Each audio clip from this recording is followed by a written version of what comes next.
Illogical Society, brought to you by Redacted Media and 6.5 Media. In today's episode, we count down the 100 greatest comedies according to the BBC. And now, here are your hosts, Kris Schulz and Chad Halvorsen. Welcome to another podisode of the Film Illogical Society, the countdown show, where we are counting down the top 100 comedies of all time, according to the BBC. This week's episode takes us to 1952 and a musical, one of the few musicals that are on this list. Which is a shame. It is a shame.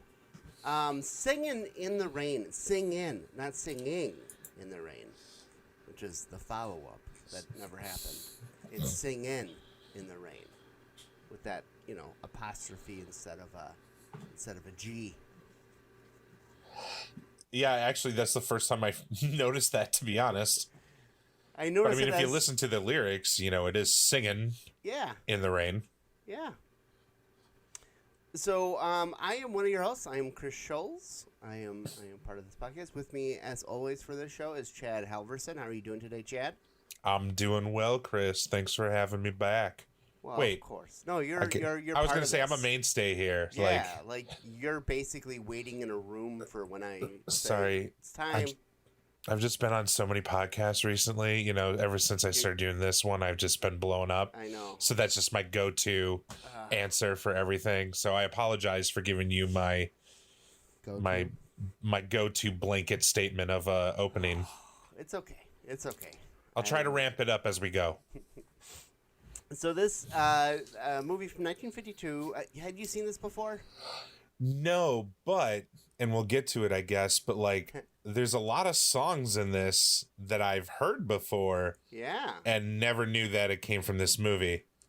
So, yeah, and we will get into that, because as far as original songs, it's technically only 2 original songs. True, but I guess in pop culture, I'm thinking of every movie I've seen where make them laugh. I've heard that song a million times and seen it in a bunch of films, but I never saw the genesis of where it came from. Yeah. So this film is directed by Stanley Donen and Gene Kelly. Gene Kelly did a lot of the choreography. It's pronounced choreography. Choreography, okay, because it is a chore. And it stars Gene Kelly, Donald O'Connor, and Debbie Reynolds. So, who, by the way, was in this film as old as her daughter was in Star Wars. 19. I mean, it's weird because I guess I didn't realize that this movie was based off of what really happened in Hollywood during the switch from talkies to sound and silent to talkies. Or yeah, that's what I meant. The transition to talkies. Yeah, but and all the pop culture references, sorry, let me pull up. Got the wrong tab open here. Jean Hagen as Lena. Yeah. That high-pitched, that very annoying, thick accent. Yeah, I didn't realize that's where this came from. And it's I feel like I've been missing out on a lot of pop culture references because I never saw this movie. Yeah, I had not seen it either. I think enough of it is in the zeitgeist where like you said, I recognize this. Oh, this is from that. Yep. Oh. For me, I had no idea what this movie was about. I 99% of the people out there know the song "Singin' in the Rain." It is. Everyone knows it. Everyone can hear Gene Kelly singing it, and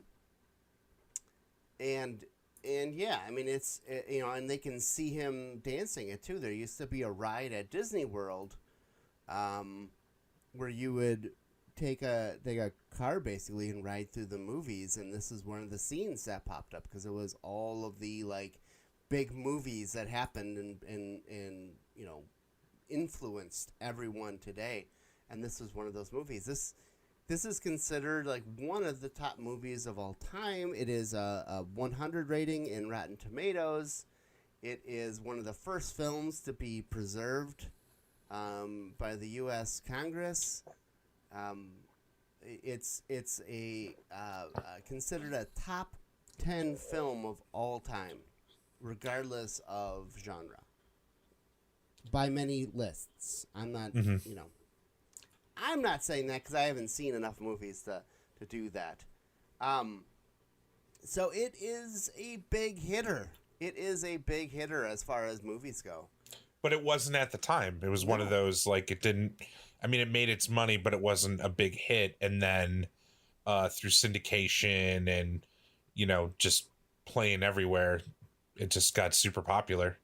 When I think at the time, Gene Kelly had a film that came out like right before it. Oh, did it tank it? No, well, yeah, An American in Paris, which was like he was Oscar nominated and all, like it was like a big film. And so I this was like the follow-up to that, and it just did not do as well. Speaking of Gene Kelly, surprise for me watching this, and I guess I don't know a lot of Gene Kelly. I didn't realize he could do his own stunts. He was a very nimble dancer. Yeah, I mean, it makes sense, the fact that he can dance and move around and control his body like that, but I guess I just, it was really cool to see him just like straight up climb up on a bus to get away from a crowd. Yeah, they both he and Donald O'Connor as well. Like, oh yeah, especially with that scene where he's running up the walls, which apparently was a Gene Kelly bit. Yep. And Donald O'Connor took over. Yeah, and then he ended up going to the hospital for a bit because he was a 4-pack a day smoker. Yeah, like who wasn't back then though? But yeah. Well, yeah, that's true. Smokes 4 packs a day and does this very physical scene. Oh, and so physical. And what's funny is the first take, like the film didn't work or whatever, so they had to, after he got back from the hospital, they had to do it again. Yeah. It the footage got ruined, I believe, but it's still. Speaking of the physicality, just the way they all move. I mean, especially the trio, Gene, Donald, and Debbie, but the way it's choreographed and how smooth it is, it's very puts you in a transitive state. Is that the right word? Just like a almost hypnotic in a way. The way they dance, the way they lean. There's a bit in the beginning where Don is telling like his origin story, and they do this fiddle song, and the way they stretch and move in it, it's just, I don't know, so physical, so just so amazing. And the fact that this is a movie that's in 1952 that takes place in the Roaring 20s. I don't know. There's just so many layers to this movie. Yes. It made me sad that I hadn't seen it before. Yeah. So a couple of things interesting. So speaking of, the costume designer for this, and the costumes are gorgeous, were beautiful. Oh yeah. In this, so it's the same person who worked on Gone with the Wind. And she, I believe, is a she. It could be a he. I'm not sure. But they had said that like this film, this film was much more expensive for costumes than Gone with the Wind. Can I guess? Can I guess? Yeah. Because they ripped through so many? No. Because okay. the audience in 1952 would remember what people dressed like in the 1920s. So they had to get it more exact, more precise. Okay. Than Civil War era, like, hey, it looks like curtains. That's what they wore. Right? So, yeah, I mean, it is an impressive film. And then you hear some of the stories. So I alluded to this before. So apparently, like in the early days of musicals, like in today's musicals, it's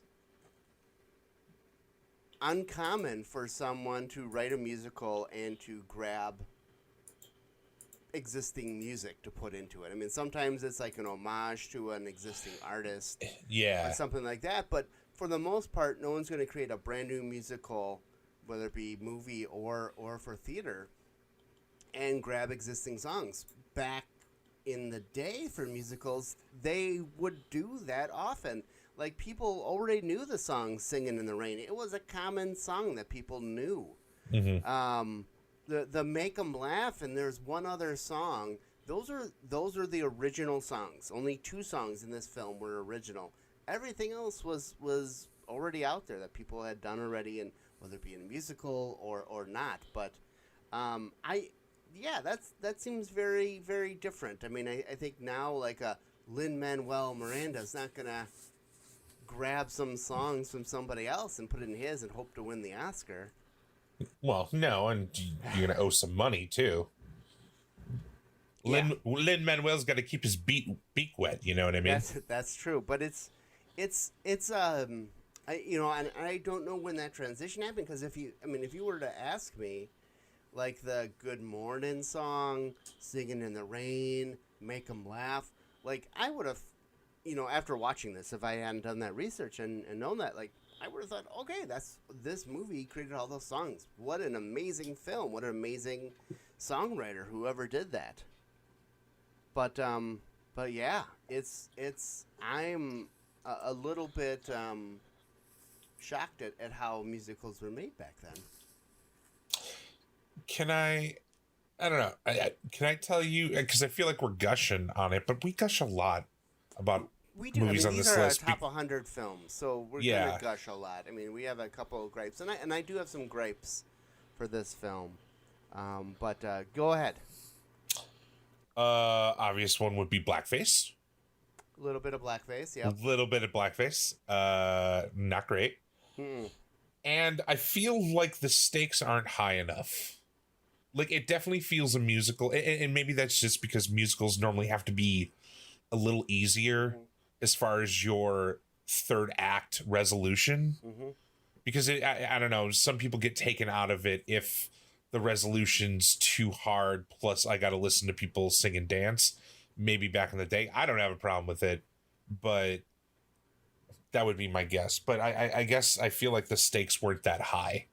It was basically Lena was, I'm gonna sue you. Or sorry, I can't even do her voice. It was. It's so unique. Yeah, I agree, and I do feel that films made in this era, and musicals especially in this era, because this is the big MGM musical era.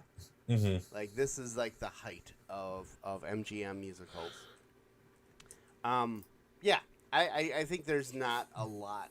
There's a lot of, I guess, assumptions and jumps in logic in these type of musicals.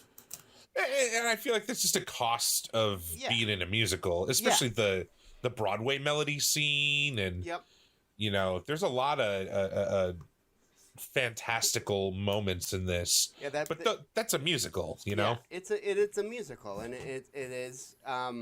What I appreciated is so in there's an early shot in the film where it's the studio's filming silent films, and there's like they go past like 8 different scenes, like the camera just pans left. That was really cool. It was almost they're all silent films. They're being filmed right next to each other, with directors yelling in big megaphones at them to do stuff, because the cameras aren't picking up any sound. Who cares if you're right next to somebody if the camera's not picking that up? I thought that was cool to kind of see that insight that this probably was how it was done. I mean, it was cheap. It was cheaper to build that way, right? Yeah. Well, and I mean, I appreciate this movie. And again, it's only 30 years-ish past when this all happened, in the movie. So a lot of it is fresh in people's minds. But, for us in the future, where we didn't grow up watching silent movies, to see that and be like, wow, that totally makes sense. You wouldn't have to have separate sound stages. Like, you literally just 90-degree turn a 4-corner room and shoot 4 different angles. Yeah, but there weren't the coverage shots that there are today. Well, and it's all about efficiency and making money. But the cool thing was showing that technically, and then also when they finally transitioned into talkies, where they had the microphone, and like, you know, the director's explaining to Lena that, you know, you got to talk into this because it goes through that and then it records on wax. Like it freaking melts on wax. Like, the technology's so old. The fact that they when they did the first test, so in the film we open up with a movie premiere. Mm-hmm. At that movie premiere after party, the head of the studio, RF Simpson, he's like, hey, I'm gonna show some stuff. One of the things he shows was a test video of somebody doing the first film with sound sync. Mm-hmm. And you could even hear in the background that flickering of the turning of the crank on the camera, and like how even then back in 52 they tried to keep it as authentic as possible. Yeah, I feel like just that those little sweeteners in this make this movie really special. Well, that and just like how they, you know, like, so like they put the, you know, when they were filming their first talkie, the director and things were behind the soundproof room that was built now in the studio. Mm-hmm. So like it, you know, they showed that how is this learned? How is this, you know, how do people learn how to make movies again? It gave me a flashback to college, because even in film school back in the early 2000s, at least where I went, there was video, but they were still teaching us how to do reel to reel. So we shot everything on 16 mil, and the cameras that we had were turn crank style, so you could crank it all the way and get like 3.5 minutes roll on it, essentially. Mm-hmm. But when we would do sound sync and do all that other stuff, mm-hmm. you would always hear the flickering or the echo of that motor in the camera. And I don't know, it just gave me flashbacks of college, and be like, well, I can't do anything about that because that's all I got. So just like so a couple things that I want to talk about. So apparently Gene Kelly was a perfectionist. Yeah. So Debbie Reynolds, she was 19 at the time, and she came in, she had more of a gymnast background. So she was not a dancer. And there were a few times, more than a few times, where Debbie Reynolds was found like off stage, crying, just broken down, like she couldn't do it. So at one point, like Fred Astaire ran into her and tapped on over. Yeah, tapped on over and offered to give her lessons, like to help her through it. And Gene Kelly later on in his life, he was like, I don't understand why Debbie Reynolds talks to me anymore. I was so mean to her. I just wasn't nice to Debbie. But it wasn't just Debbie Reynolds. Like he was remorseful, you know? Yeah. Yeah, Donald O'Connor was also like, he got the brunt of it too. He got the brunt of it as well, and because he would often step up to kind of take the brunt away from Debbie. Yeah. So and I understand. I mean, here's Gene Kelly. He's the top of his game. He's the top. Mm-hmm. One of the top actors at the time, top musical. And he's choreographing everything, so he's got it in his mind, and getting some sort of novice who's, I'm sure it wasn't his first pick for a actress, but Debbie Reynolds was an up and comer, and I have to say, she looked a lot like her daughter at this point, like. Yeah, the way the princess like it's like, wow, because I'd only really seen her when she was older, and didn't Chris, really did you get a boner? No, from I did Princess not. Leia's I was mommy? just like, oh, look at her, she does look like. I didn't know I wasn't putting. I knew that she was in it, and I was trying to, as I'm watching it, I'm trying to figure out who's Debbie Reynolds, and it wasn't until later when he landed in her car. I'm like, okay, yep, that makes sense. That's her. Yeah, at first I thought she was Lena, and I'm like, what? Yeah. This doesn't make sense. So what's funny? So Debbie Reynolds, again, she wasn't necessarily a singer either. Like she did most of her own songs. Mm-hmm. But there are places where Gene Hagen is dubbing for Debbie Reynolds' voice. Yes. Because Gene Hagen has a beautiful voice, beautiful singing voice and all that, and she completely messed up her... she didn't mess it up, but she did a great job of holding that high, squeaky Brooklyn accent sound that would make her not attractive in talkies. But yeah, she sang for many of Debbie or some of Debbie Reynolds' songs, which I found I found that little fact amusing, that like wow, like so the opposite happened than what happened in this film. That's interesting. Yes, I will back up earlier to say when I was talking about how there weren't high enough stakes, I will say when you finally get the final, the grand finale where everybody's happy, right? Mm-hmm.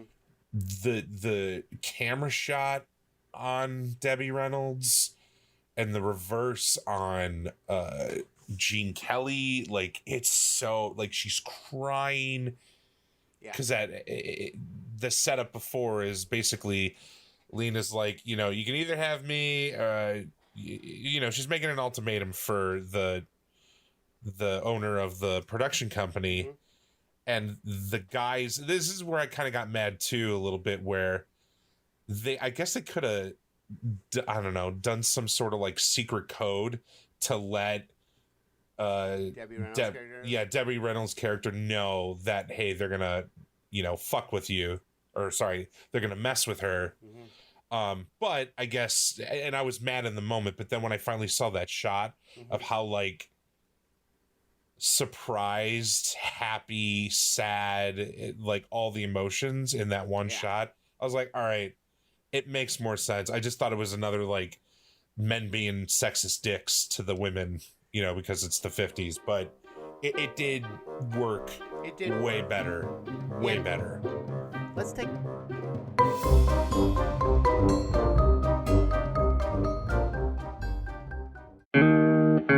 Hi, I'm Ryan. And I'm Mike. And we are brothers-in-law. We both love beer and are amateur home brewers. Wait, so does that make us brothers-in-law?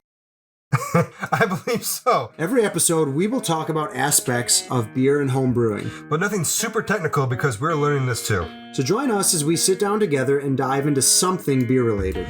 Whether it's a little field research, tasting a certain beer style, or beers from a specific brewery, talk about our experiences brewing beer at home, including our own solo brews, as well as themed competitions we'll set up along the way. We will also talk about some of our favorite aspects of brewing, like hops, extra ingredients, building our brew cave, and more. And of course, our own misadventures that have happened along the way. So, if you like beer, are home brewing already, or if you have an interest in home brewing and don't know where to start, join us on Brothers-in-Law Podcast on Apple Podcasts, Spotify, Google, YouTube, or wherever you listen to podcasts. And make sure to follow us on Twitter at Brothers-in-Law and check out our website, brothersinlaw.com. Cheers. Cheers. Psst, hey you, come over here. Who, me? Yeah, you. Okay. Hey, do you like Zelda? Yeah, I like Zelda. Who doesn't? Oh yeah? You like video games? Yeah, I dabble, I play them, yeah. Yeah. Do you like listening to people talk about video games? Of course I like listening to people. Who reads anymore? Well, buddy, do I got a podcast for you.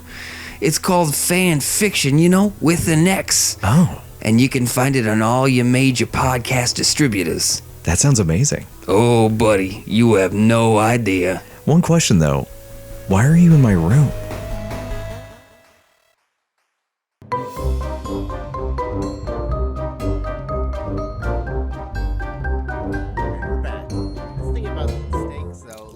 for Lena, the character Lena, like this is like she is a top star in the silent films because because they replaced her voice. Like she was gonna lose everything, like lose her career basically, which happened to silent film stars. There were a number of silent film stars that just disappeared because their voices just didn't work because of accents, because they're high pitch, low pitch, whatever. Like they just didn't work for talking films. So I mean for Lena, it's high stakes. For Lena, I guess I don't know. I felt overall for the viewer. It's not for the viewer because I mean you're also in 1952, so you know what the outcome is going to be. You know that Lena is gone, and this is her last this is the last thing she can pull is with her contract, right? Yeah. But although she did have a sweet burn in the third act where she goes up to R.F. Simpson. Because everybody, she always makes the comment like, "What do you think? I'm stupid or something?" Yeah, Mr. J. But like, she goes up to R.F. Simpson, like whips out her contract and basically reads like a line item, and kind of plays off like that. She's acting stupid, but she's not that stupid. And I don't know, like overall, this film. I mean, we've watched a lot of films that have a very quick tempo and a pace, and then they'll ebb and flow. Some movies we watch, it's just like all fast paced. It's like joke after joke after joke. This was nice as a musical because those interludes, and correct me if I'm wrong, didn't they like add all the music and write all the music and then wrote the story behind? Yeah. Or around what the music was going to be? Okay. So yeah, just doing all that, it organically feels more real with the narrative, and then with the like little interludes, and then the dreams. I mean, they're not really dream sequences, but they're dream-esque sequences, and I don't know. It's such a unique film in general. Yeah, absolutely. I don't think I've watched a musical that felt like a movie and a musical at the same time, because I feel like movie musicals, they either will always just feel like a movie or like a musical, but not both. I don't know. Maybe, I don't know. Go back to the other podcasts that other episodes we've done where I've completely said the wrong or the opposite thing, but I don't know. I can't explain how like different this is. Yeah, I think as far as like the movie musical and considering the accolades that this film has been given, I think this is basically the baseline that other film musicals now are going to be measured against. This is considered by many to be the top musical film of all time. I mean, I don't feel like I've ever watched anything that not only had the musicality and everything that a stage show should have, but the grand scope and of taking a stage show but then putting it on film, which is really hard. It's really hard to take a wide stage and put it in front of a lens, and it just, this movie does it. Yeah. It's such a beautiful way. And let's dive into one scene in particular, and it's one scene that I think everyone knows, everyone's seen. It's the Singin' in the Rain scene where Gene Kelly is in his gray wool suit, his umbrella, and he's walking down the street and it's pouring rain. So for this film, for that scene to work, they had to, this was filmed in a studio during a water shortage in California. To be fair, California always has a water shortage. True. So and so there's been rumors and all that to make the rain work and for it to show up, there's actually milk put in there and stuff, so it'd be a little bit weird. And that is all untrue. It took a lot of time to backlight all the rain to show up. Yeah. The way that it did. I mean, that in itself is a feat, because you're trying to backlight something that is always moving.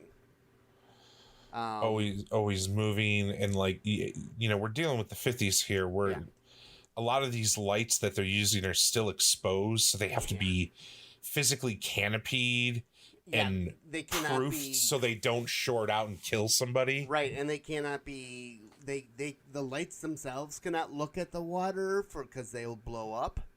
Yep. You'll get a lot of high contrast and bright spots. Like, I didn't look it up, but how long did that scene take to shoot? Took 3 days to shoot. Really? And Gene Kelly had 103-degree fever. I did know that. I remember hearing that a long time ago. The wool suit kept shrinking. In the rain? In the rain. Shrinking in the rain. But yeah, so they covered up to make it look nice. They covered up 2 of the Studio City blocks with like a big huge tarp, and then they set the sprinklers on and all that, and they had to deal with water pressure issues. They had to deal with Gene Kelly just being sick, and just he had his way that he was going to move and all that, and it's just amazing. There's a move when you talk about Gene Kelly being a perfectionist. There's a movie does in the scene where he's hopping, like he hops up on a curb. It's not like, I don't know, it's only like a half foot rise, but the way his feet tap on the line of the curb and the way that he keeps his legs straight on the bottom, and like, man, and the fact that he was like, I mean, I know director is basically, he choreographed it, but he'd still have to, like, I would assume, direct himself in doing those numbers. Like, how do you direct yourself without seeing yourself? That was always a big problem I had directing myself. Yeah. But like, think about it in dance terms, like when you mess up, but like visually on camera, it's way different. So I don't know. I give him a lot of credit. Maybe it did make him a big jerk, but it obviously, part of it, I mean, it's not all because he was a big jerk that this movie's a success, but it's probably a contributing factor. Yeah, I mean, I think that perfectionist drive in him, I mean, he clearly was as hard on himself as he was on the start. And, it makes it a very difficult situation for the stars, especially for somebody like Debbie Reynolds, who's much more inexperienced, not only acting, but, the singing and the dancing and everything. Like, she's learning it all. And it makes it tough. Yes. Another thing that just popped in my head, that it was like, 50s. The number about the girls, what's the number called? Beautiful Girl? Yeah, that was like, was that during the it was Broadway like when they were ballet? first yeah. Yeah. No, not Broadway ballet. It was when they were first transitioning from silent to talkies, and like, oh, we could do this, blah blah blah. Okay, yeah. It had a really cool like effect where it kept showing women in different costumes and poses, almost like a picture frame, and then they eventually move. But there's like a lyric in it where the guy is like, hey, she's past 16 now, wink, she's good to go, basically is what he said. And I was just like, oh, do I need a lawyer to watch this movie? And again, it's, girls younger than 16 were getting married, and all kinds of stuff happening to them back then. So yeah, I mean, it's a different time, blah blah blah. Different time. It is weird, but yeah, it's a different time, and I'm just being nitpicky, but I don't know. Again, if this stuff doesn't get addressed, like, I don't want somebody listening to this like, this sounds like a great movie. Like, blackface. You didn't warn me about the blackface. Yeah. Like, no, it's there. It's there. It's not there long. It's not there long, but it's just like, okay, if it was that like innocuous or like that, who cares? Like, why put it in? But I know that was like during that time, during the 20s, and maybe that was the thing too. Maybe, and let me reiterate, it's never okay to do blackface now. Like, we're we've established that rule, but there's nothing we can do about the things that were done in the past. Right. I could see the reason doing this is because a lot of the movies in the 20s and 30s were exploitative against black people. And they featured black guys. And we've seen some where there are clearly black actors in the film, but they still go with the white actor wearing blackface for the talking role because they get paid more. Like we don't want to pay the black people because we're horrible people. But still, it's again, I point these things out only because, and maybe some of the films we've watched, like I've completely missed something. Like I'm a cisgender fucking white male in America. You know, I don't know everything, but I try to at least acknowledge, especially with art, because I'm a firm proponent of like, look, even if the person who made this is a total piece of crap, or, you know, like even I think we talk about this, like Birth of a Nation, like I would never argue to like burn every copy of that, right? But just learn from it rather than toss it away as like, well, I don't like it because it makes me feel bad and feel weird. It's like, no, you got to face your fears. So let's talk about it. Anyways, I'm off my soapbox, Chris. It's okay. Sorry, I'm off my soapbox, Chris. So I will say, so there is that Broadway melody or Broadway ballet. Yeah. That scene, that song, was about 1/5 of the total budget. Yeah, they ended up spending a lot of money and a lot of time too rehearsing that, I believe, right? Yeah. I mean, there's a lot going on in there. I mean, that soundstage in general, especially when they back out, and eventually it turns into like a special effects shot, which didn't look too bad for 1952. No, it did not. I was like, what is going on? They keyed them out pretty good. I don't know how they exactly did that back then. But like that wide shot just of everybody in it, like that was a huge soundstage. Yeah. Yep. And there's definitely a lot going on. And there's also in there the dance with between Gene Kelly and Sid Charisse. She is the one girl that's smoking. Yes, yeah. So she had to learn how to smoke for this film. she was one of the few in the 50s that did not smoke. Wow. Wait, hold on. When did she die? Oh, she made it to 86. Okay. Yeah. That's probably from not smoking. Well, yeah. Both, I think Gene Kelly and Donald O'Connor lived longer. So. No, I know. We know Donald O'Connor smoked 4 packs a day, which is Jesus. Just, yeah. Anyway,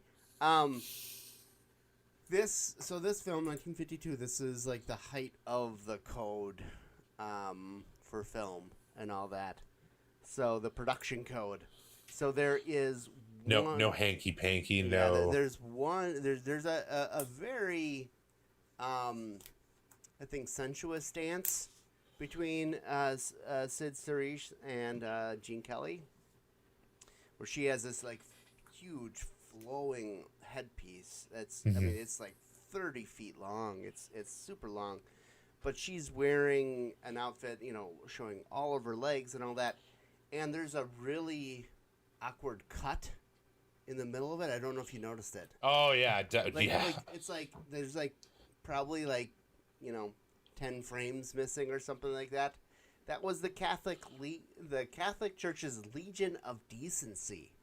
Oh boy. They objected to something that was there, and so that was just cut. And it looks awkward because it is awkward because it's, you know, but unfortunately that little snippet has been lost forever. So like, or like the only master left was the one that they edited that down. Well, and the original negative burned.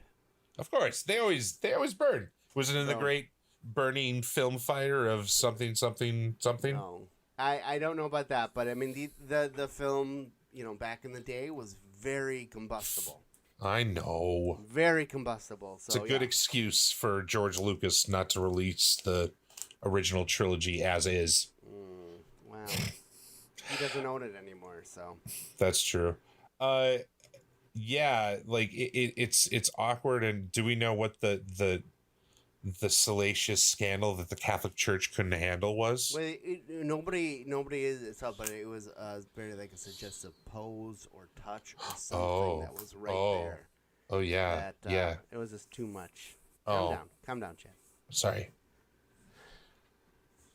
Just ask me what I'm wearing. I can see you. Oh, that's true. Yeah. I was gonna say, but yeah, let's move on. Yeah, so this film, it was the 10th highest grossing film. It was over budget, but the studio, like the weekend it opened, it did really well. While it wasn't considered as good of a film as what we talked about before, An American in Paris, I think that time has said like this film is much more impactful on where we are today than just on the zeitgeist, right? Like it's people know this film more than An American in Paris. I don't know anything about that. I could probably hear songs from it and be like, oh yeah, but yeah, I loved the cast, but I especially loved Donald O'Connor. And I don't know what print. I watched this version off HBO Max because it was available. Man, the blues in his eyes, like, pops so well. He was such a good foil and such a good, just a good counter, right? He's very good counter.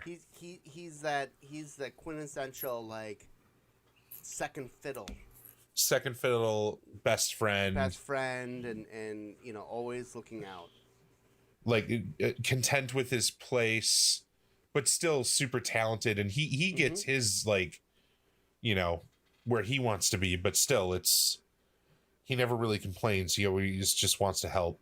Yep, and he's with his he's a good sidekick, I guess you could say. Yeah, so the impact that this film has had, Gene Kelly is from Pittsburgh, so for every time that there's a rain delay in Pittsburgh, they play Singin' in the Rain. Huh. It is, it's been in films and things from Woody Allen to Monty Python to Stanley Kubrick. It's been well used in Family Guy as well, including the Make Me Laugh. But yeah, it is, it inspired La La Land. Like, this is the film that inspired La La Land to happen. That makes sense, because the way La La Land is shot is very reminiscent of how this is shot. Yes, absolutely. It's weird. I was just thinking about that film randomly today. For real. Like, I was thinking about I was thinking about the Oscar fiasco. Like, it's La La Land. Nope. Just kidding. Anyways. Yeah, and this is one of the few films from this era that we've seen that was actually, it was written for film, and then it was adapted to a stage play. I was supposed to be in this in high school, but I had to drop out because of wrestling. Couldn't do both. I had to choose. What role were you going to be? Background chorus number 53. Oh, that's sorry, warm body boy number 2. Because boys normally didn't, at least when I went to high school, there were barely any guys that would do musicals. So why wouldn't you be one of the leads then? Why wouldn't I what? Why weren't you one of the leads then? 'Cause I sucked. I don't know. I always like being on the theater, but I mean, I got better at doing all that stuff later in life rather than, it wasn't my focus then because I didn't know it's what I wanted to do. But yeah, I was supposed to be in this, but I had to drop out. So I never said, I probably would have, if I would have stuck with it, I would have known everything about this film probably coming in, but Yeah. So as far as awards, so Jean Hagen was nominated for Best Supporting Actress for an Oscar, but this only had one other Oscar nom, and didn't win. That was for Best Scoring of a Musical Picture. I know that the categories were different back then, but considering the impact that this film has had now, and how it is considered a top film, it's pretty surprising that at the time it wasn't as loved, as beloved. Beloved. By the way, it doesn't rain this much in LA. I don't even think it did it in the 50s either. Well, you don't know. I mean, global warming has changed everything. So it used to rain like that. The California used to not be a desert, you know.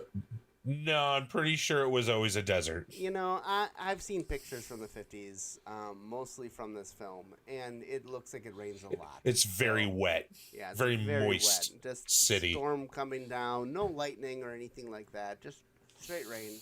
Yeah. Straight rain. Very thick rain. It is it really is though. It's like really thick. Like something you would see here in the Midwest, like if we had like thunderstorm warnings. I don't know. It's very thick rain. I'm watching you singing in the rain with your fake ass rain. I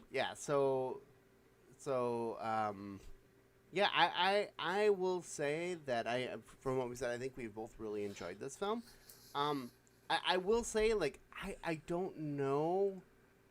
I feel that this film, that when BBC was putting together this list, they felt, well, we have to put this film on here somewhere. Because it's entertaining. It was one of those films where when you're done watching it, you feel good. Like, you're happier. And yeah. I don't know. I don't know if I feel comfortable calling it a comedy. It's a musical, and it's funny, but it's a musical first. And I feel like it would be lower on another list. At lower meaning more towards number one than on a comedy list. Because I think you're right. Like, it's funny, but it's more feel good and fantastical than like a comedy, or even like a comedy mixed with some other genre. Like, most musicals are comedies by default. Right. So.